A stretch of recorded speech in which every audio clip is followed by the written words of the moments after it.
जब भी कोई अतिथि बन के आसाम में जाए और वो उसका स्वागत करें तो उसको 3 चीज़ें देते हैं। हाँ। एक ये आसाम, ये जो हम जैसे हम ये मान और सम्मान के लिए अंग वस्त्र है।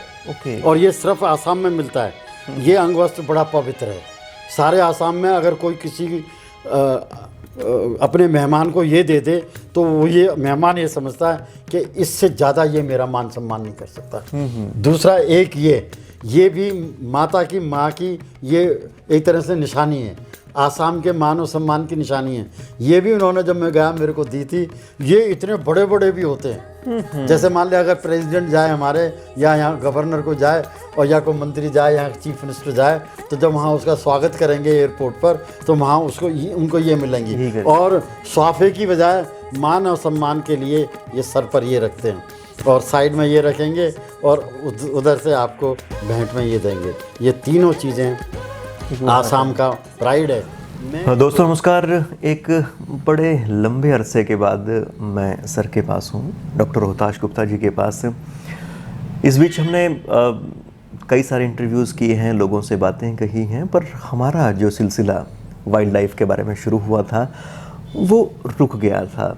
तो उसी कड़ी को हमने फिर से उठाया है, वहीं से शुरू करेंगे। और जिस तरह से पहले हमारे पूरे के पूरे वीडियोस हैं, अगर आपने नहीं देखे हैं तो उन्हें देखिएगा। आज के टाइम में डिस्कवरी है और बीबीसी, बहुत सारे ऐसे चैनल्स हैं जहां पर वाइल्ड लाइफ के बारे में आपको बहुत कुछ मिलेगा। हाँ, वो सब अपनी जगह पर सही हैं, पर अगर हमारा वाइल्ड लाइफ के बारे में एक भी वीडियो आप देखते हैं तो मैं आपको सुनिश्चित करना चाहूँगा कि उस वाइल्ड लाइफ क्रिएचर के बारे में आप आश्वस्त हो सकते हैं। वो कहाँ पाया जाता है, उसका बिहेवियर क्या रहता है, उसका परिवार किस तरह से होता है, पूरे उस वाइल्ड लाइफ क्रिएचर के बारे में एक दर्शन आपके जहन में बैठ जाएगा। खैर, आज भी हमारा जो टॉपिक है बहुत इंटरेस्टिंग रहने वाला है। पहले सर आपका बहुत बहुत स्वागत है। Thank you. सर, आप ये बताएं कि आज कौन सा नया वाइल्ड लाइफ हमारे साथ रहेगा? विकास जी, पहले तो मैं आपका धन्यवाद करता हूं कि आपने टाइम निकाल के, और आज 1 साल सवा साल के बाद हम बैठ रहे हैं कि आपने टाइम निकाला, हम दोनों ने आपस में इंटरेक्ट किया और आज ये हमें शुभ घड़ी मिली है कि हम बात करेंगे।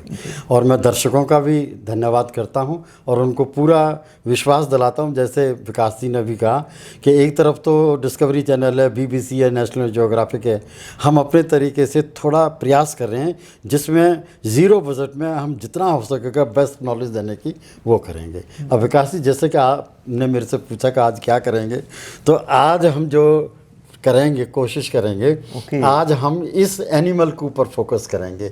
ये भारतवर्ष का एक तरह से गौरव है, ये भारतवर्ष का गौरव है और ये सारे संसार का गौरव है।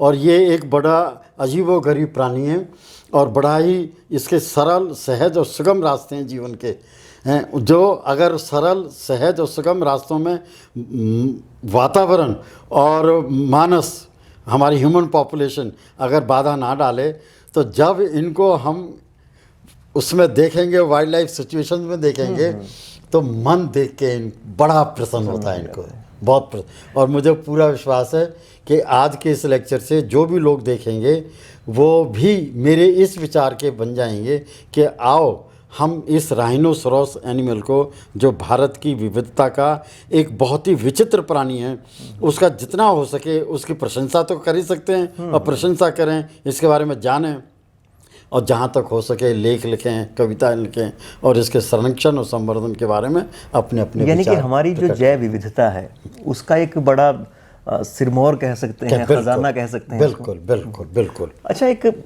जैसे हिंदी में हम लोग गैंडा बोलते हैं, हाँ, तो आपने कहा कि अंग्रेजी में राइनोसॉरस के नाम से हम जानते हैं, तो जो आपका जीव विज्ञान की भाषा में इसका नॉमेनक्लेचर होता है वो क्या होता है? राइट, जीव विज्ञान में इसको हम बोलते हैं राइनोसोरस यूनिकॉर्निस।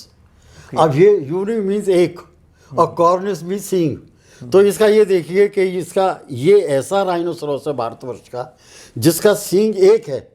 और इसी में अगर मैं सरसरी तौर पर ये बात कर दूं कि ये भारतवर्ष में तो जहाँ भी मिलता है, आसाम में मिलता है और दूसरा दुनिया में और कहीं नहीं मिलता। ये साउथ अफ्रीका का तंजानिया और वहाँ का सेरेंगेटी पार्क है, नेशनल पार्क बहुत मशहूर है, ये वहाँ मिलता है। लेकिन वहाँ जो मिलता है उसके एक की बजाय 2 इसके सींग होंगे, तो हाँ, तो उसको बोलेंगे राइनोसोरस बाइकॉर्निस, यानी कि जो यूनिकॉर्निस वो इंडिया में मिलेगा, इंडिया में ही मिलेगा बस, और कहीं नहीं मिलता। और इंडिया में भी सिर्फ आसाम में भी बहुत थोड़ी जगह पर। और यहीं बड़ा सही रहेगा कि मैं ये बोलूँगा कि इस समय ये एनिमल बहुत परेशानी में है।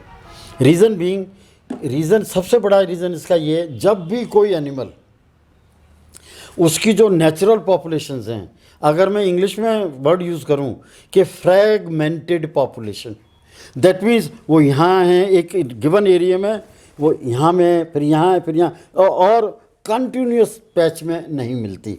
तो ये जो एनिमल है इस समय भारतवर्ष के असम में 11 जगह पर मिलता है, लेकिन सारा मिला के 10 किलोमीटर, कहीं 15 किलोमीटर, कहीं 100 किलोमीटर, और फ्रेगमेंटेड है, एक दूसरे से जुड़ा हुआ नहीं है। ओके। अगर वो जुड़ा हुआ होता तो फिर पॉपुलेशन को मुश्किल नहीं आती, और जब पॉपुलेशन उसकी फ्रेगमेंटेड होगी तो ये इशारा है कि इस एनिमल को जो आज की डेट में भारतवर्ष के आसाम में ब्रह्मपुत्र नदी के आसपास अगर ये 11 पॉपुलेशन में 11 जगह पर मिलता है, तो ये एक जो पढ़ा लिखा आदमी है, जो इकोलॉजी का आदमी है, जो जोलॉजी का आदमी है, या जो वाइल्ड लाइफर है, वो ये कहेगा कि सर अब ये एनिमल बहुत ही दुखद परिस्थिति से चल रहा है, और अगर इसका नहीं ध्यान दिया गया तो ये एक के बाद एक ये सारी पॉपुलेशन डिक्लाइन कर सकते हैं।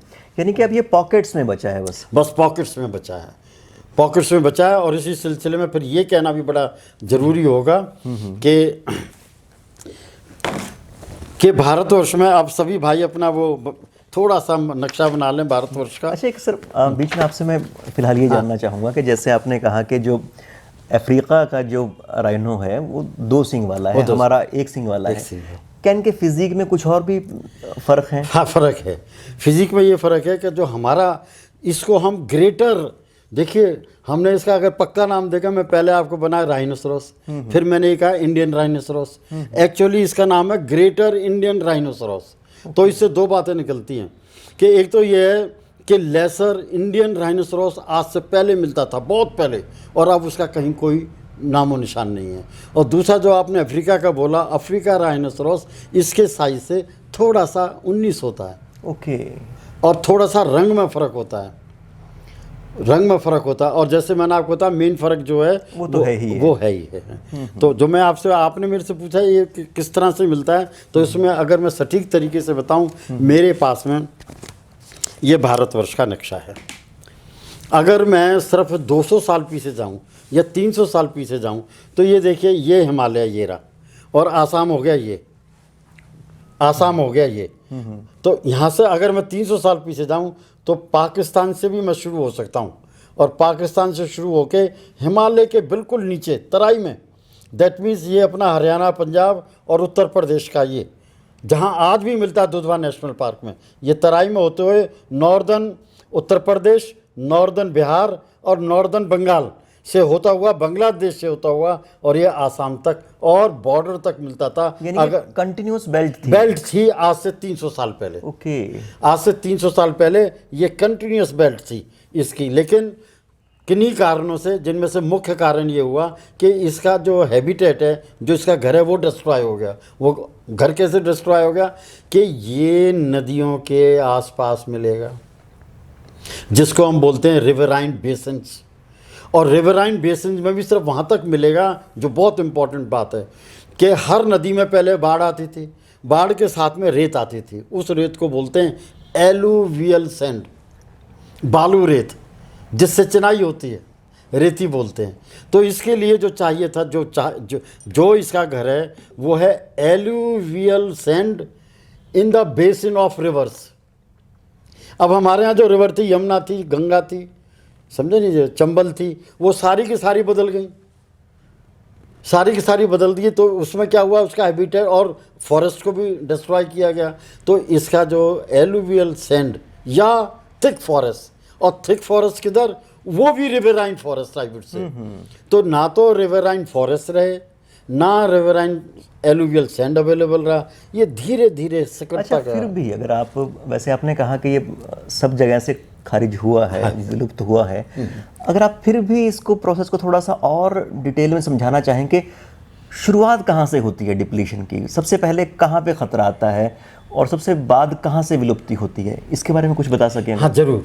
इसका जो सबसे बड़ा कारण है, दो ही कारण आएंगे कि एक तो मैं ये कहूँगा जो बहुत बड़ा शब्द हो गया कि हैबिटेट डिस्ट्रक्शन, जैसे कि शहरों का बनना या फॉरेस्ट का निकलना और एग्रीकल्चर का आना, यानी कि जो सामान्य कारण ये है सामान्य हर एक वाइल्ड लाइफ के साथ हाँ, जुड़े हुए। और दूसरा इस पर्टिकुलर एनिमल के साथ में जो दूसरा कारण है कि इसको स्पोर्ट किलिंग मीन्स एक हॉबी के तरीके से वनों में जाना और फिर इसको शूट करना, अपनी वो दिखाने के लिए कि हम ऐसा कर सकते हैं। हाँ। और दूसरा कि जैसे कि चाइना में वहाँ अभी भी मेडिसिन जो तैयार होती है वो पुराने ज़माने के तौर तरीक़ों पर और पुराने ज़माने की सोच के ऊपर मेडिसिन तैयार करते हैं। उनको अभी भी लगता है या वो भ्रम में है कि इसका जो सींग है, इस सींग से अगर वो मेडिसिन बनाए तो बंदे के पता नहीं हज़ारों रोग दूर हो सकते हैं। और स्पेशली इंग्लिश में बोलते हैं उसको aphrodisiac drug. Aphrodisiac drug is the drug which enhances your sexual power. तो इस वजह से ये तीसरा जो कहा आपने मेरे से प्रश्न पूछा तो मैंने उसका उत्तर ये दिया कि एक तो इसके हैबिटेट को ख़राब करना जो हो गया, और दूसरा इसकी जो है हंटिंग और तीसरा पोचिंग जी। पोचिंग जो हुआ, पोचिंग ये हुआ कि किसी कारण पैसे, मरे हुए एनिमल को बेच करके पैसे को मिलना, उस किलिंग को पोचिंग बोलते हैं। और स्पोर्ट हंटिंग वो हुई कि शौकिया तौर पर इसको वनों में जाके मारना और ये कहना कि आज मैंने 10 मार दिए, 20 मार दिए, और जिस जंगल में मारे गए वहाँ जा कर के वहाँ बोर्ड लगवा देना कि आज साहब आए थे एडवार। तो इस तरह के जो बोर्ड्स हैं, हाँ। आप तो क्योंकि इस इलाके में गए हैं, आपने तो कई साल लगातार विजिट किया है, तो इस तरह के तो आपने वो पत्थर देखे होंगे लगे हुए। पत्थर वो आज की डेट में इसके बारे में कि सिर्फ जो हमारा कॉर्बेट नेशनल पार्क है जो हरिद्वार से ज़्यादा दूर नहीं है, तो वो सारी दुनिया में पहले भी और आज भी टाइगर्स के लिए मशहूर है। और स्पोर्ट हंटिंग वहाँ होती थी। जो आपने प्रश्न किया वो पत्थर आज भी वहाँ लगे हुए हैं। बक अगर आप ये कहें कि जैसे ये काजीरंगा नेशनल पार्क में आसाम में मिलता है, तो वहाँ मैं बहुत कई बारी गया हूँ और एक बारी में 50, 60, 70, 80 किलोमीटर गया हूँ। वहाँ अभी ये पत्थर नहीं दिखते। हो सकता है हट भी गए हों कहीं। हाँ, वो गवर्नमेंट ऑफ इंडिया ने हटा दिए इनको। यही बात है, गवर्नमेंट ऑफ इंडिया ने वहाँ से इनको हटा दिया है। अच्छा, एक जो मेरा प्रश्न था वैसे वो ये था कि कारण तो थे ही उसमें, पर मैं ये समझना चाहता था कि इसके जो विलुप्त होने की जो प्रक्रिया है वो किस इलाके से शुरू होती है, सबसे पहले कहाँ से गायब होता है? हाँ, सबसे पहले देखिए कोई भी जो पॉपुलेशन है ना किसी भी एनिमल की, वो एक एंड से स्टार्ट होगी, वो के बीच में नहीं स्टार्ट होगी। तकरीबन जैसे जो कहानी इसकी है इस विलुप्त होने की, आपको हैरानी होगी, जो हमारा टाइगर है या जो आज की डेट में गुजरात में जो लॉयन मिलता है, वो आपको हैरानी होगी, वो पाकिस्तान तक वो मिलते थे, वो बलूचिस्तान तक थे। तो वो जब जिनको वो डेप्लीट जब हुए या रिट्रीट मीन्स, तो उन्होंने इसी कॉलोनी से शुरू किया और वो इस वजह से ह्यूमन पॉपुलेशन बहुत ज़्यादा हुई, एग्रीकल्चर बहुत ज़्यादा हुई और बहुत वास्ट स्केल पर चेंजेस आए इसके हैबिटेट में, जैसे वनों का नष्ट होना, नदियों किनारे गांव और शहरों का बस जाना। और करते करते ये तो, और अगर मैं 100 साल पीछे जाऊं तो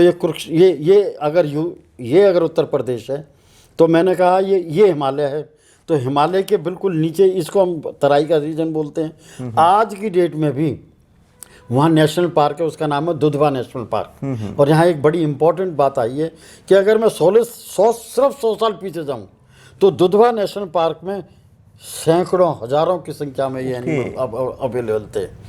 अब खुशी की बात यह है कि वहाँ आज भी वो हैबिटेट मोर लेस वैसे पहले जैसा ही है। तो इसलिए गवर्नमेंट ने एक नया प्लान चलाया, जो हमें उसकी टेक्निक जो मिली है बाहर से मिली है, उसको हम बोलते हैं री इंट्रोडक्शन प्लान।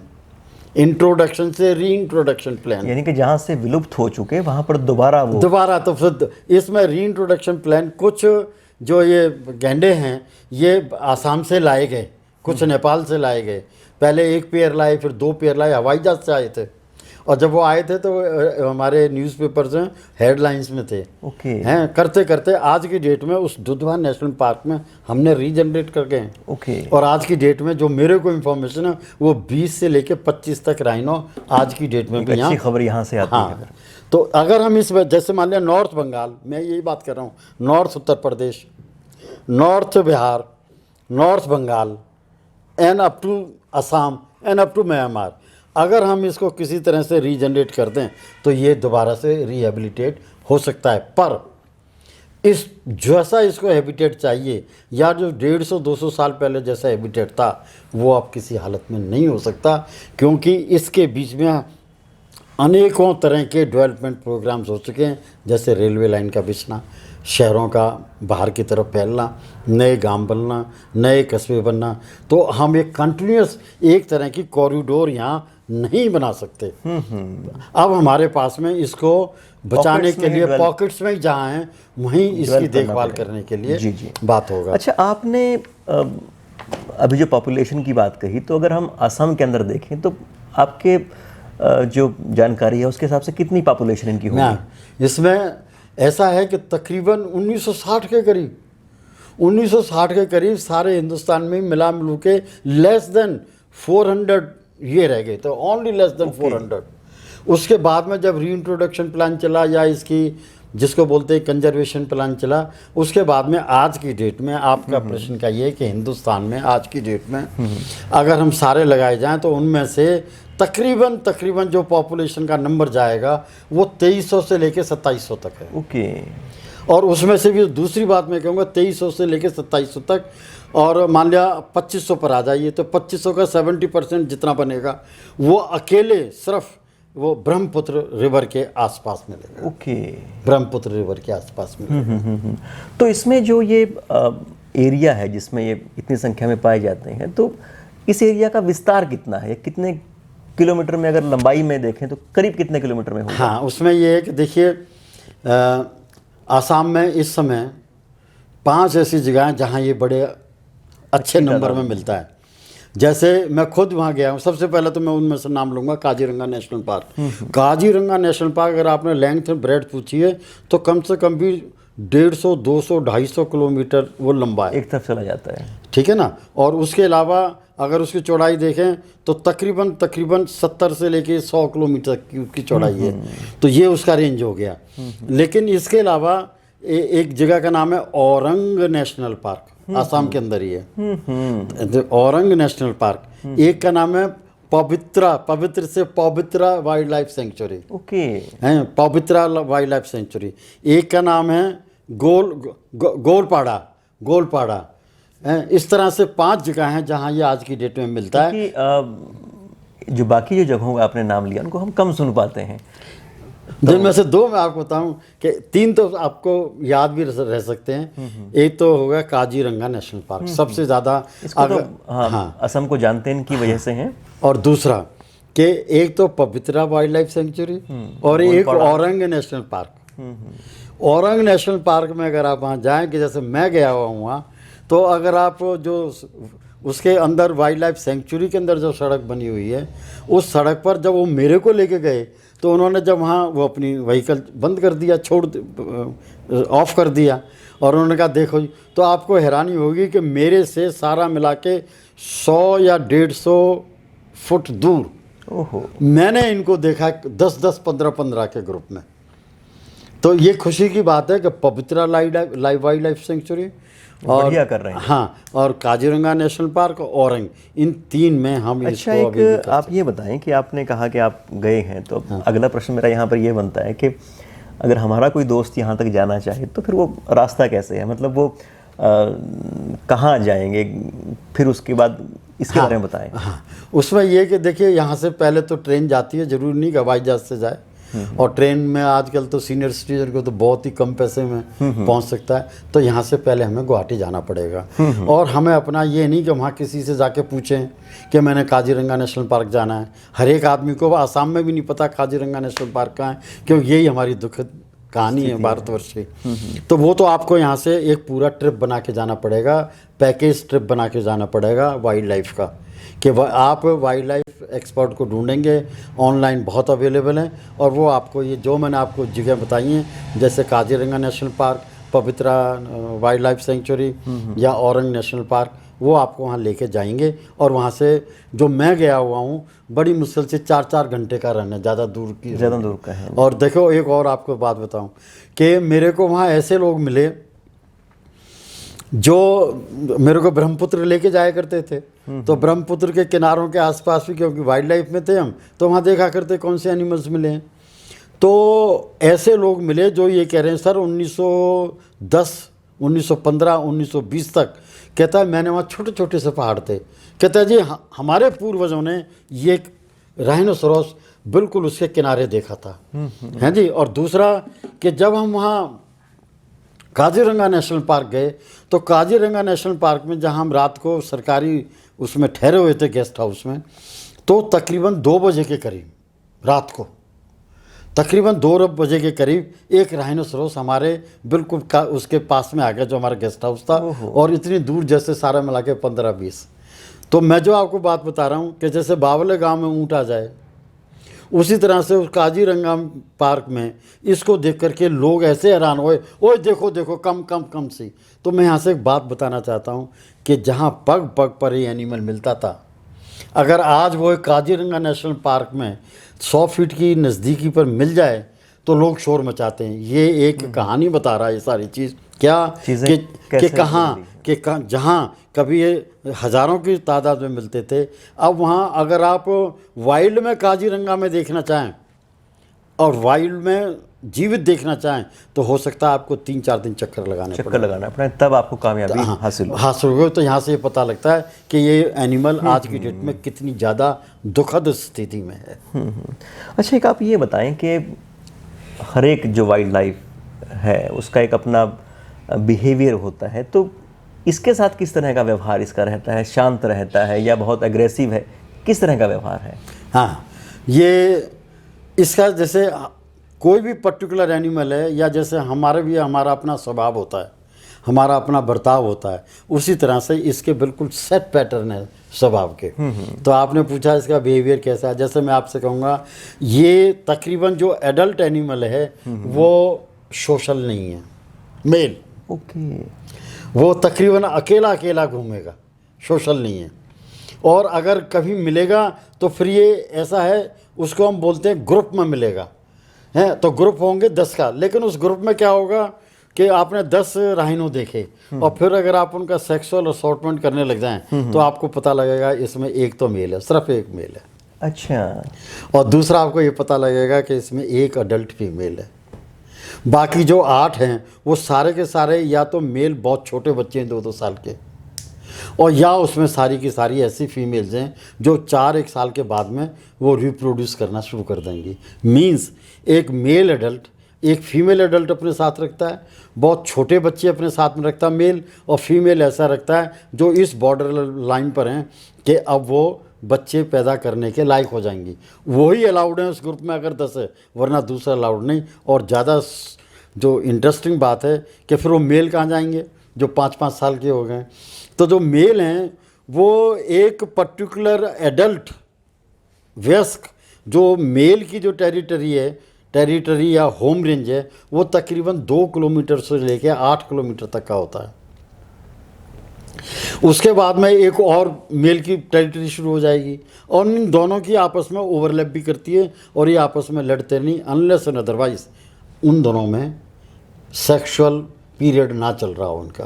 तो जो मैं इंटरेस्टिंग बात बता रहा था कि ऐसे मेल बच्चे जो 5 साल से ऊपर हो गए हैं और वो बनते बनते रिप्रोडक्शन एज में जाके पहुंचेंगे 8, 9, 10, 11, 12, मतलब इट डिफर्स, वो उस ग्रुप में जाने की हिम्मत नहीं कर सकते और वो हमेशा अपने जो फादर है उसका जो होम टेरिटरी है उसके किनारे किनारे पर घूमते रहते।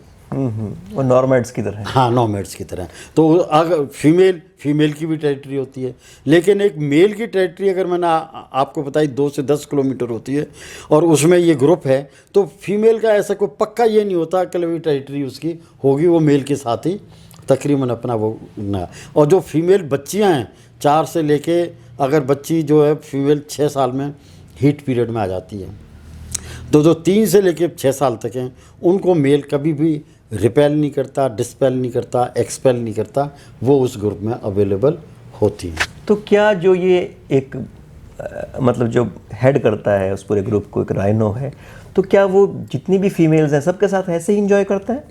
नहीं, मैंने आपको बताया उसमें एक मेल होगी, एक मेल और एक फीमेल एडल्ट, बाकी सब बच्चे हैं। ओके। उसमें मेल तो अगर मेल बच्चे हैं तो वो अप टू 2 ईयर्स हैं, और अगर फीमेल बच्चे हैं तो वो 4 से 6 तक तो हैं। जैसे अगर कोई फीमेल तैयार एक अपनी एज वो अटेन करेंगी तो क्या वो भी ग्रुप छोड़ेंगी? वो ग्रुप छोड़ेगी। और जो पेरीफ्री पर जो मेल हैं, जो 6 साल से ऊपर हो गए, तो उनके साथ मिलके उनके साथ में उनकी आपस में इंट्रोडक्शन हो जाती है। बहुत और खूबसूरत ऐसे प्रोसेस है ये तो। हाँ, बहुत बढ़िया प्रोसेस है, जहाँ कोई कन्फ्यूज़न नहीं है। लेकिन जब सेक्सुअल वो होता है, हीट पीरियड होता है, उस समय इसका मेल बहुत ज़्यादा एग्रेसिव होता है। अच्छा, ये आमतौर पे किस मौसम में होता है? ये तकरीबन जो इनका है सितंबर से शुरू होता है, सितंबर अक्टूबर, और उधर से फिर मार्च में, दैट मीन्स हेमंत ऋतु, और दूसरी तरफ से वो बसंत ऋतु। बसंत ऋतु। तो इस तरह से आपस में टकराते भी होंगे किसी फीमेल के लिए आपस में, जिस तरह से अगर वो टेरिटरी, जैसे मैं आपने जो प्रश्न किया, अगर वो टेरिटरी में मेल आ गया और उस समय हीट पीरियड में है, तो ये एक दूसरा कारण है जो आपने मेरे से 5 मिनट पहले क्वेश्चन पूछा कि इसको खतरा किस चीज़ का है। खतरा इसको इस चीज़ का है कि अगर हीट पीरियड में मेल दूसरे मेल की टेरिटरी में चला जाता है तो वहाँ उनकी कैजुअलिटीज़ इतने ज़्यादा आपस में लड़ते हैं कि वहाँ उनकी कैजुअलिटीज़ हो जाती हैं। तो एक ये बड़ा वजह है। हाँ, बहुत भयानक स्थिति है कि एक मेल दूसरे मेल को मार देता है, और स्पेशली मरता वो है जो उन दोनों में से कमज़ोर होगा। अब ये ज़रूरी नहीं कि जो एक पर्टिकुलर टेरिटरी में मेल है और दूसरा मेल ने इंट्रूड किया तो ये संघर्ष है, वो वहाँ यूँ ही नहीं आ गया आउट ऑफ फैशन, या रास्ता भूल के नहीं आया। उसको वो जानता है कि यहाँ एक मेल रहता है और उसकी टेरिटरी है 10 से हैं ग्रुप में। अच्छा, तो आप ये बताएं कि पिछली बार जब से हमने बात की थी कि शायद वो बात लॉयन के संदर्भ में थी या वो टाइगर के संबंध में, टाइगर के संदर्भ में, तो आपने कहा था कि वो अच्छे से भांप लेता है कि अब मैं अंदर दाखिल हूँ या ना हूँ, फिर वो बात होती है। और वो भांप लेता है और अपनी वो सोच लेता है कि अगर मैं इसके कन्फ्रंटेशन में आऊँगा तो आई माइट लूज, मैं हो सकता है हार जाऊँ।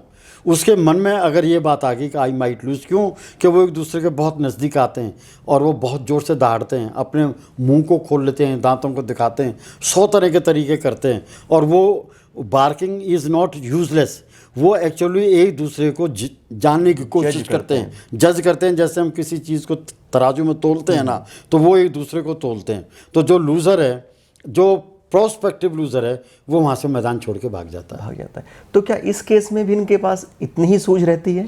इतनी इनकी सूझ में नहीं है। ये तो मैंने आपको बताया कि वो तो कन्फ्लिक्ट रेजोल्यूशन है कि वहाँ वो इतने ज़रूर एक दूसरे के सामने आएंगे, लड़ेंगे, लेकिन मौत नहीं होगी, और या वो फेस टू फेस आके और थोड़ी देर के बाद में विड्रॉ कर जाएगा।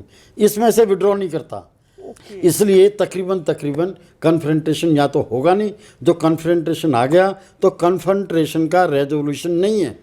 ओहो, कन्फ्रंटेशन का रेजोल्यूशन नहीं है। और उसी हाँ, और उसी तरह से जो आपने बिहेवियर की बात पूछी, उसी तरह से फीमेल भी सॉलिटरी है, ये भी सॉलिटरी है, वो भी सॉलिटरी है। लेकिन अगर वो आ गया ब्रीडिंग पीरियड आ गया तो वो मेल की उसमें चली जाएगी टेरिटरी में, मेल की टेरिटरी में चली जाएगी, तो मैंने आपको बताया वहाँ एक सॉर्ट ऑफ ग्रुप बनेगा। ग्रुप बनेगा तो एक मेल होगा, एक फीमेल होगी, और कुछ 4 से 6 साल तक की।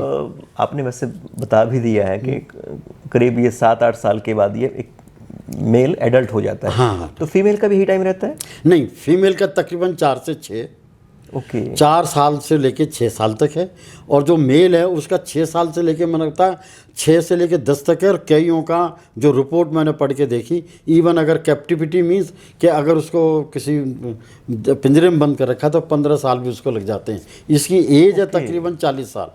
अच्छा, एज इसकी तकरीबन 40 साल है, और ये नहीं कि 40 का ही मरेगा, वो 30 और 40 के बीच में भी जा सकता है। इसका जो जेस्टेशन पीरियड है वो तकरीबन 3.5 साल, 12 या 36 means from 36 months onward to 52 months, 3.5 साल से लेके 4.5 साल के बीच में इनका वो होना चाहिए, 2 बर्थ के बीच में ये डिस्टेंस होना चाहिए, गैप रहता है। और जो जेस्टेशन पीरियड है वो तकरीबन 28 महीने से लेके और 36 महीने तक का है। अच्छा, यानी कि कई बार 3 साल के बाद वो बच्चा पैदा होता है। हाँ, और 2 बच्चों के पैदा होने के डिस्टेंस ज़रूर से ज़रूर जो चाहिए वो 3.5 साल से लेके 5 साल तक का चाहिए। वो नेचर ने देखो कैसे बैलेंस किया है। थोड़ी देर पहले मैंने आपको बताया कि फीमेल 4 साल के बाद में एडल्ट में आ गई और मेल जो है तकरीबन 6 के बाद में आया। तो उन्होंने डिस्टेंस 2 के बीच में कितना कर दिया, 3.5 से लेके 5 साल तक। तो उसमें जब वो 5 साल हो गए तो उसको सारे तो मेल छोड़ के चले जाएंगे और फीमेल जो छोटी फीमेल्स हैं उनको फीमेल अपना आप ही छोड़ देगी। अपनी सेफ्टी के लिए एक फीमेल को साथ रखती है और जो सबसे सीनियर फीमेल होगी उसके बच्चों में उसके साथ लेके फिर घूमती है। ये बताएं कि इसकी जो डाइट है वो किस तरह की रहती है? राइट, देखिए जैसे शुरू में मैंने आपको बताया कि इसका हैबिटेट कैसा है। इसका हैबिटेट है रिवर्स के आसपास का एलुवियल सैंड सबस्ट्रेटम और जिसको ऊपर एलिफेंट ग्रास ग्रो कर रही हो। ओके। एलिफेंट ग्रास ग्रो कर रही हो। तो देयरफॉर सबसे पहले जो इसका बहुत ही जो पसंदीदा फूड है कि ये एलिफेंट ग्रास के फील्ड्स मैंने खुद देखे वहाँ बहुत कंटिन्यूस पैचेस उनके, जैसे हमारे यहाँ अगर आप देखते हो तो सितंबर के महीने में कांस जो होता है, कांस का तो नाम सुना होगा, घास होती है, यहाँ भी है कई बार। जी जी जी। तो वो कांस जैसे इतने बड़े बड़े हो जाते हैं कि अगर आदमी उसमें चला जाए तो आदमी दिखाई नहीं देगा। टाइगर चला जाए टाइगर दिखाई नहीं देगा और ये जाएगा तो ये भी दिखाई नहीं देगा। और सो मच सो कि जिन पत्तियों पर ये खाता है वो जो कांस के जो लॉन्ग ग्रास है उसमें भी एक अजीबोगरीब पेच फंसा हुआ है। वो क्या कि ये अंदर जाएगा, नंबर 1। नंबर 2, अब मैं जो आपने पूछा कि ये खाता क्या और कैसे खाता है, तो उसमें एक इंटरेस्टिंग बात ये है कि ये देखिए ये इसके लिप्स दिखाई दे रहे हैं, ये रे। हाँ हाँ। तो जिसके जो लोअर लिप्स हैं और अपर लिप्स हैं इसको इंग्लिश में बोलते हैं, ये लिप्स इसके प्री हेंसाइल हैं। प्री हेंसाइल मीन्स ये किसी भी चीज़ को पकड़ लेते हैं। देखिए हमारे लिप्स हैं को पकड़ते थोड़ी किस चीज़ को, और किसी एनिमल में भी प्री हेंसाइल इतने कम है। इसके लिप्स बहुत ज़बरदस्त प्री हेंसाइल ऑर्गन्स हैं। ओके। जैसे ये उसमें फील्ड में गया और फील्ड वो बिल्कुल भरा पड़ा है कांच जैसे एलिफेंट ग्रास से, और एलिफेंट ग्रास के जो ब्लेड्स हैं घास के वो इसकी ऊंचाई से ऊपर हैं। तो पहले तो क्या करता है, ये इन प्री हेंसाइल लिप से उसको पकड़ लेगा।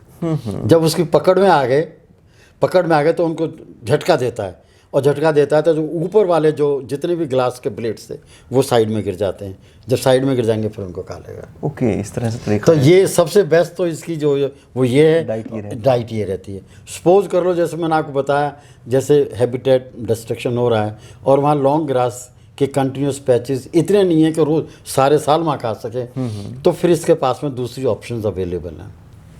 उसमें क्या है कि जैसे मैं खुद काजीरंगा नेशनल पार्क गया हूँ कि वहाँ ऐसे ट्रीज़ भी हैं जिनकी ब्रांचेस इसके इस कद के अनुसार उसको अवेलेबल हैं। तो दैट मीन्स ब्रांचेस को पकड़ लेता है, उनकी लीव्स को खा लेता है। अगर उसी लेवल पर जो जंगली फ्रूट्स अवेलेबल हैं फ्रूट खा लेगा। ओके। फ्रूट भी खा लेगा, ब्रांचेस भी खा लेगा, पत्ती भी खा लेगा। और अगर ऐसी कोई चीज़ है लेकिन जो ग्रास नीचे है जो इसको यूँ झुक के करना पड़ेगा वो ग्रास के ऊपर ये नहीं खाएगा।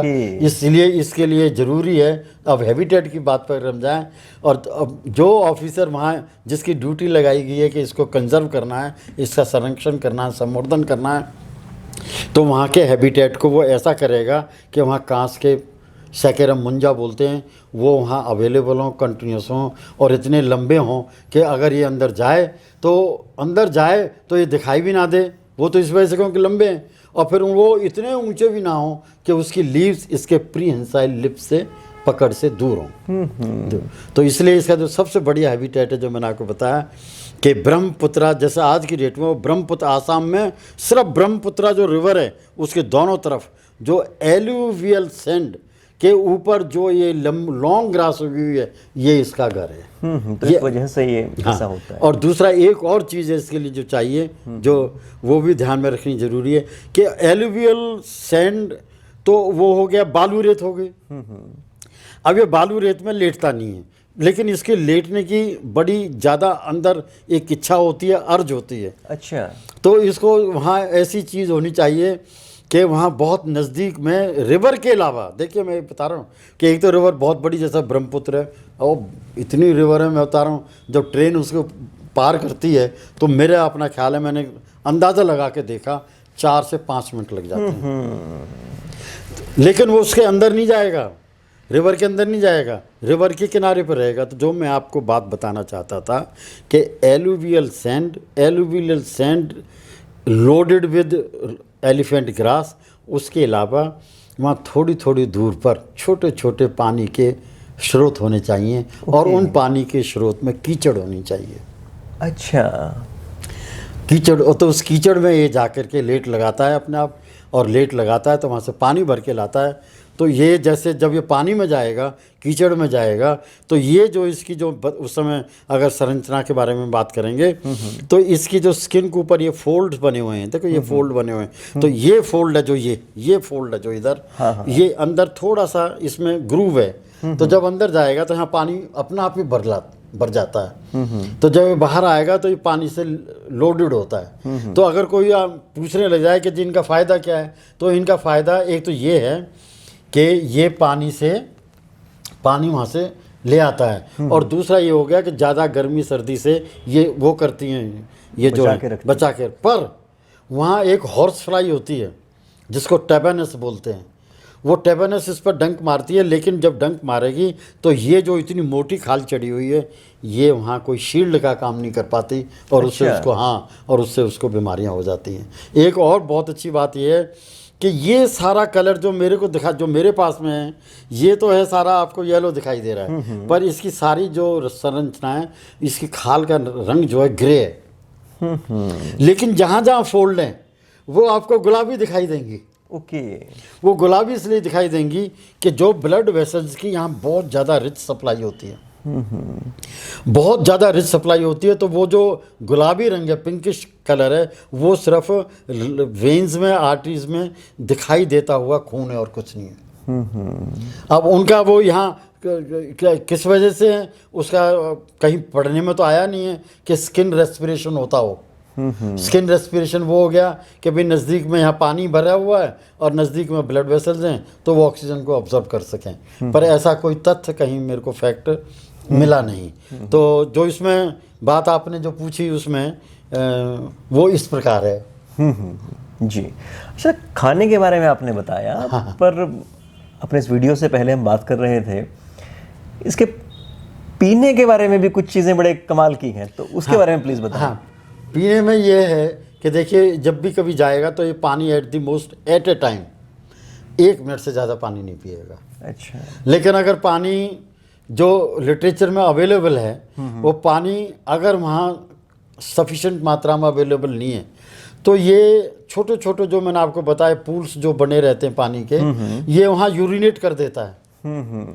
और यूरिनेट भी कैसे करता है कि यूरिनेट, इसका जो यूरिनेट करने का जो ऑर्गन है, जब करेगा तो ये पिचकारी छोड़ता है जेट की तरह। ओके। और वो पीछे की तरफ छोड़ेगा। अगर ये एनिमल यूं खड़ा है तो उसका पेशाब पीछे जाएगा और एक जेट बन के जाएगा फव्वारे की तरह। और वो कम से कम, मतलब तो हैरान रह जाएंगे, 3 से 4 मीटर दूर तक जाता है वो। ओके। हैं, और वो तकरीबन जो पानी, जो आपने बात पूछी कि जो छोटे छोटे तालाब से जो बने हुए हैं, वो पानी और पेशाब मिक्स होता है। लेकिन ये जो पानी जो इसको चाहिए, वो पानी पेशाब में से इम्बाइब कर लेता है, उसको ड्रिंक नहीं करेगा। इम्बाइब मीन्स जब पानी की कमी में पानी नहीं है तो उसमें से पानी ये इम्बाइब कर लेता है। और वो तभी है जब वो पानी की कमी हो। सामान्यतः ऐसा वो नहीं करता। अच्छा, एक इसके जो ये शौच से निवृत्त होता है, तो उसके बारे में कुछ बताएं, वो भी इंटरेस्टिंग चीज़ है। वो बहुत ही इंटरेस्टिंग चीज़ है, जो मैंने अपने आप, जब मैं वहाँ गया तो मैंने खुद ने देखी हुई है चीज़। क्या होता है कि हम अपने घर, हमारा घर है, हम अपने घर की बाउंड्री कर लेते हैं, हमारे अपने खेत हैं, उसकी गिरदावरी करा लेते हैं, कागज़ हमारे पास में होते हैं। लेकिन ये एनिमल, जैसे मैंने आपको बताया, टाइगर में भी बताया था और आज भी बताया कि इनकी टेरिटरी होती है। और टेरिटरी मैंने आपको बताया, जैसे इसके में 2 किलोमीटर से लेके और 8 किलोमीटर तक की टेरिटरी होती है।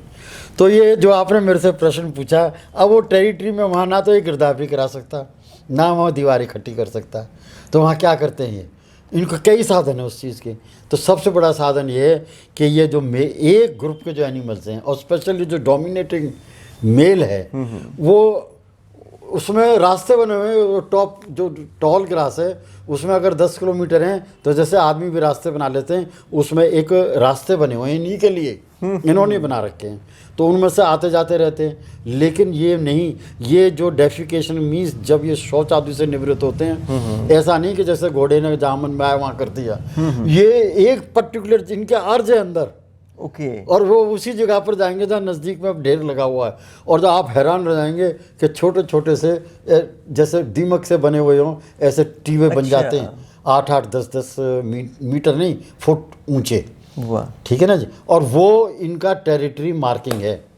मेल का 2 बात होगी, एक तो वहाँ उसने डेफिकेशन किया मीन्स सोच से निवृत्त हुआ, दूसरा एक वो तरीका है बताने का कि ये टेरिटरी मेरी है। तो उसमें ये कैसे पता लगा ये टेरिटरी मेरी है? उसमें ये है कि जो मेल होता है उसके इन पैरों में पैडल ग्लैंड्स होते हैं। ओके। वो पैडल जो वहाँ जाएगा तो पैडल ग्लैंड्स अपना आप ही उनकी जो, क्योंकि वो एरोमेटिक सब्सटेंस होता है, वो उसमें से अपना आप ही निकलता रहता है, ना कि इसको पता भी नहीं होता। तो जब वहाँ गया है तो वहाँ उसकी सुगंध होगी। और हर आदमी की जैसे पसीना आता है, हर आदमी का पसीना अलग अलग होता है। 10 आदमी होंगे, 10 के 10 का अलग होगा। उसी तरह से इनके जो पैडल ग्लैंड्स में से जो एरोमेटिक ग्लैंड्स हैं उनकी सुगंध अपनी है, और वहाँ से ये दरियाफ्त किया जा सकता है, निश्चित किया जा सकता है दूसरे मेल द्वारा कि यहाँ कोई और मेल रहता है और वो कितनी उसकी कद काठी। हाँ, कद काठी है। और वहाँ से उसको ये निर्णय लेना पड़ता है कि अच्छा होगा कि मैं यहाँ मैं ना जाऊँ। और जब जाएगा तो फिर वो ब्रीडिंग पीरियड होगा, तो वहाँ जाके फिर उनका आपस में स्ट्रेंथ का वो होगा, इवैल्यूएशन होगा। जो हार जाएगा वो भाग जाएगा, मर ही जाएगा, भागता नहीं मर जाता है, और दूसरे वाला वो टेरिटरी को वो कर लेगा। और दूसरा, इन पर ये जरूरी नहीं कि वहाँ सिर्फ मेल ही जाके करेगा, डेफिकेशन ये सारे करते हैं। अच्छा। मेल भी करेंगी, फीमेल भी करेंगी, बच्चे भी करेंगे। और ऐसे आपको उस पेरिफ्री में एक के बाद एक 2-2, 3-3 किलोमीटर के बाद में आपको, उनको हम बोलते हैं राइनो लैट्रिन्स। ओहो। उनका नाम है राइनो लैट्रिन्स। और राइनो लैट्रिन्स में मैंने आपको इम्पॉर्टेंट बात बताई, ये तो उनको पता होता है कि ये मेरी लैट्रिन है। दूसरा, वहाँ पैडल ग्लैंड से सुगंध छोड़ के आते हैं। और तीसरी बात ये है, जैसे मैंने आपको बताया कि वहाँ फीमेल्स भी आती हैं।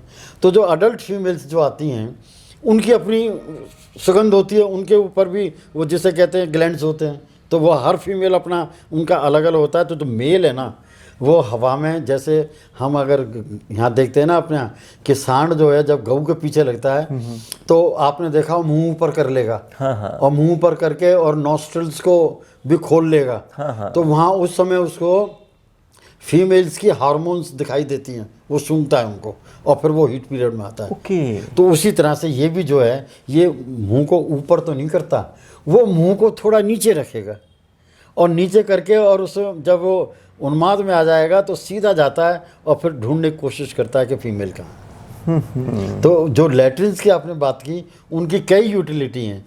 एक यूटिलिटी तो ये होगी कि टेरिटरी मार्किंग, तीसरी यूटिलिटी ये होगी कि सारे में गंद नहीं पड़ता, एक ही जगह ढेर करते हैं, और चौथा ये हो गया कि उनका डिसीजन हो जाता है कि ये मेरी टेरिटरी है, ये तेरी। और चौथा जो साधन है कि अडल्ट मेल्स और फीमेल्स को दोनों को एक दूसरे के क्लोज लाने के लिए भी वो एक साधन है। क्यों? कि वहाँ उनके एरोमेटिक ग्लैंड से वहाँ सेंट पड़ी हुई होती है। इनविटेशन वो that is an sort of invitation. अच्छा, एक आप ये बताएं कि क्या किसी और जानवर से इसको खतरा भी रहता है?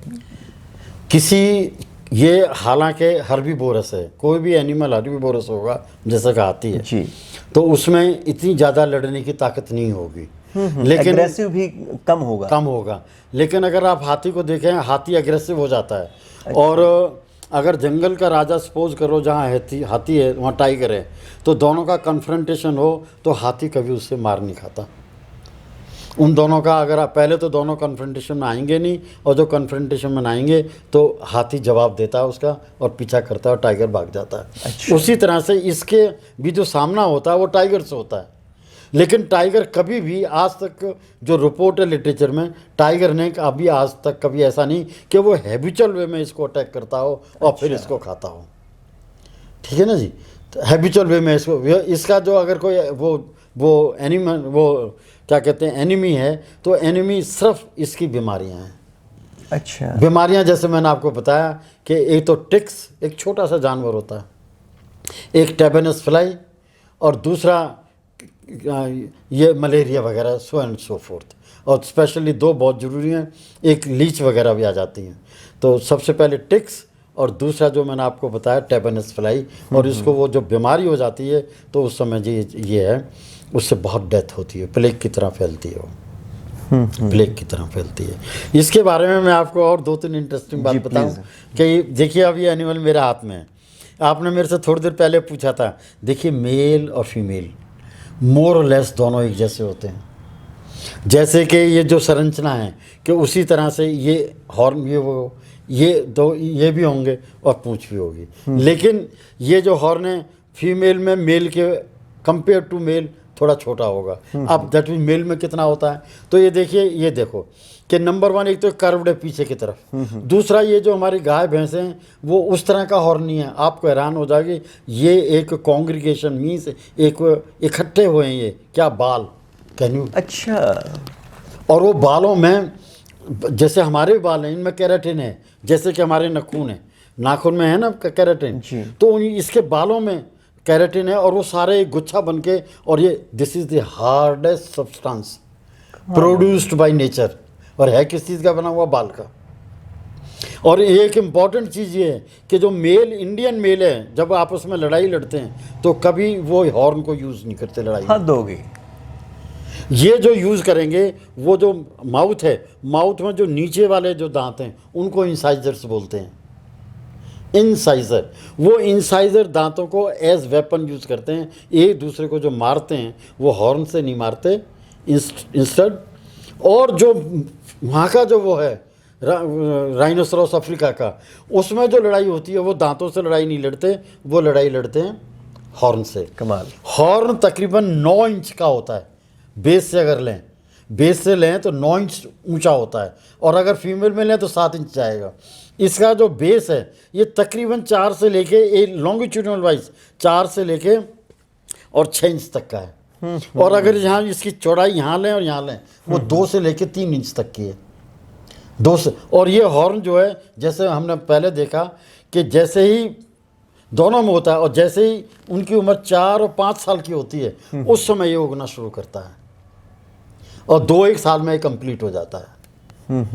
और इसको जो हॉर्न जो है ये इतना हार्ड सब्सटेंस है कि इसके आगे हीरा भी इतना, आई टेल यू, इतना वो नहीं है। कमाल। अच्छा, दूसरा ये मैमल है, और आपको इंटरेस्ट, मैमल के होना, बालों का होना जरूरी है। अब जैसे हमारे बाल हैं जी, लेकिन इसकी कुछ ऐसी तरह से डेवलपमेंट हुई है कि मैमल है लेकिन बाल नहीं है। लेकिन बाल कहाँ कहाँ हैं, देखिए आँखों के आई लैशेस के बराबर में बहुत थोड़े आपको बाल मिलेंगे। एक नंबर 2, ये जो ईयर्स है ना, ईयर्स की फ्रिंजेस पर, सारे पर नहीं, ये फ्रिंज जो किनारे हैं यहाँ थोड़े थोड़े बाल मिलेंगे। और तीसरा, ये इसका जो टेल है, ये आज ही टूटी है, ये टेल है, इसको हम बोलते हैं टेल ब्रश। बिल्कुल जैसे ब्रश की तरह गुच्छा बन जाता है, और एक बाल यहाँ होते हैं। तो इसके बाल सिर्फ 3 जगह होते हैं, on the fringes of the year, eye lashes, और यहाँ टेल ब्रश बन जाता है।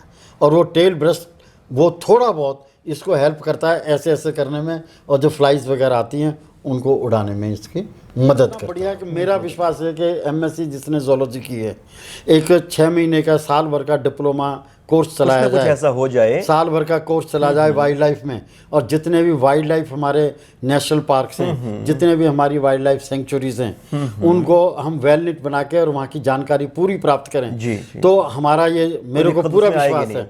जैसे अभी से मैं विकास जी में आपको एक इंटरेस्टिंग बात बताता हूँ कि दिल्ली से भरतपुर को सारा मिला के बाई ट्रेन 3 घंटे का रास्ता है। हाँ। कोई दूर नहीं है। और वहाँ का जो राजा हुआ करता था, उसने जो भरतपुर में जो केवल देव नेशनल पार्क है, वो जो झील है, आपको हैरानी होगी, वो झील उस राजा ने बनवाई थी। वहाँ कोई बरसात का पानी नहीं आता। वो कोई बहुत डूंगी जगह नहीं है जहाँ पानी अपना आप आ जाएगा। तो पहली बात कि हम सबको वैसे टेस्ट बनाने पड़ेंगे जैसे उस भरतपुर के राजा के थे जिसने वो झील बनवाई। बनवाई, पहली चीज़। दूसरा, अब वहाँ वो जो झील बन गई, मेरे ख्याल में पता नहीं कितना डेकेड्स हो गए, मीन्स 100 साल पुराने तो उसका इतिहास होगा। तो जो इतने भी प्रवासी पक्षी थे उनको उनकी नज़र में, क्योंकि उनका रेडार बड़ा स्ट्रांग होता है, वो एक ऐसी जगह बन गई जहाँ वो लाखों की संख्या में आते हैं। ध्यान से सुनने वाली बात है। अब क्या है कि भरतपुर के आसपास 10 यूनिवर्सिटीज़ हैं। हिंदुस्तान में जोलॉजी की मेरे ख्याल में कम से कम भी और भी कुछ नहीं तो 200 यूनिवर्सिटीज़ हैं। मैं भी एक प्रोफेसर रहा हूँ जोलॉजी का, लेकिन इनमें से कोई ऐसा नहीं कर पाया कि हम वहाँ भरतपुर जाके ये देखें कि पक्षी कब आने शुरू हुए, पक्षी कब जाते हैं, उनका नज़ारा क्या है। अगर मैं देखूँगा आज इस साल कौन से आए, पिछले साल कौन से आए थे, आज की डेट में कौन से ऐसे हैं जो नहीं आए। अच्छा, इसका भी शोध का अभाव है अभी। अरे कमाल है, ये तो मैं कह रहा हूँ अनटच्ड है, वर्जिन। कमाल हो गई। भरतपुर नेशनल पार्क में अक्टूबर से लेके अक्टूबर, नवंबर, दिसंबर, जनवरी, फरवरी और मार्च में कौन से पक्षी आए, कब कब आए, कब गए, और पिछले 1 साल में कितने कम हुए या कितने ज़्यादा हुए, पिछले 5 साल में कितने कम हुए, पिछले कितने ज़्यादा हुए। अगर हम इस चीज़ का ब्यौरा रखते तो साइबेरियन क्रेन जो 2000 तक आती थी और अब नहीं आती, तो ये हिसाब नहीं होना था कि वह साइबेरियन क्रेन क्यों नहीं आती। रीज़न बीइंग कि आज की डेट में भी भरतपुर नेशनल पार्क के बारे में हमें जो भी कुछ पता है वो सिर्फ उन लोगों को पता है। आपको हैरानी होगी, भरतपुर नेशनल पार्क के अंदर 5 और 6 5 स्टार होटल्स हैं। उनकी बुकिंग सितंबर के लास्ट वीक तक हो जाती है, 6-6 महीने की। और बाहर से जिनको हम बोलते हैं ना अमेच्योर ऑर्निथोलॉजिस्ट, अमेच्योर ऑर्निथोलॉजिस्ट तो बोलते हैं शौकिया जो परिंदे देखते हैं, वो वहाँ आके 6-6 महीने रहते हैं। और एक से जैसे आप कैमरा ले आए, वह आपने देखे, अपने पैसे खर्च किए हैं। मेरी डॉटर अमेरिका में रहती है, उसने जब तुम्हारे ये देखे तो वो कहने लगे पापा ये तो बहुत ही ज़बरदस्त रेजोल्यूशन है फोटोग्राफ्स का। और आपको हैरान रह जाएंगे विकास जी, जो वो कैमरे लाते हैं उनका रेजोल्यूशन जो है मोर लेस 100% है। तो जो इंटरेस्टिंग बात बता रहा हूँ कि वो यहाँ 5 स्टार होटल में आके रहते हैं, 6 महीने रहते हैं, वहाँ का इतना बढ़िया एटमॉस्फेयर है, वो ये समझ ले पिकनिक पर आते हैं। पर एक बात जो ज़्यादा इम्पोर्टेंट चीज़ है जिससे हमें लेसन लेना चाहिए कि 6 महीने रीडिंग लेते हैं। को मैं कह रहा हूँ जैसा हम रीडिंग लेते हैं ऐसे तो रीडिंग ही नहीं ले पाते हैं। वो 6 महीने की रीडिंग लेते हैं। जब फरवरी मार्च में जाएंगे तो यहीं इंडिया से ही, क्योंकि वहाँ बुक छपाएंगे, वो बुक छपेगी कम से कम 1 लाख रुपए में, और इंडिया में वो बुक छप जाएगी सारा मिला के बड़ी मुश्किल से 50,000 में। और 50,000 में करा के और उसकी प्राइस रख देंगे 5,000। और इतना उनका नेटवर्क है, सारे मार्च के महीने में ही वो बुक जो है दुनिया की लाइब्रेरी में पहुंच जाएगी। अब आप ये देखिए कि इंडिया के भरतपुर नेशनल पार्क में प्रवासी पक्षियों का आने का ब्यौरा क्या है, इसके बारे में हमारी जोलॉजी के और हमारी यूनिवर्सिटीज़ ने आज तक एक लाइन नहीं लिखी है। और उसके ऊपर जितना भी लिटरेचर अवेलेबल है वो उन लोगों का है। और वो जो वो किताब छपा के गए, उन्होंने जो 6 महीने का खर्चा था सारा वो निकाल लिया, और अगले 1 साल जो वहाँ आप घर जाके रहेंगे वो खर्चा यहाँ से निकाल लिया।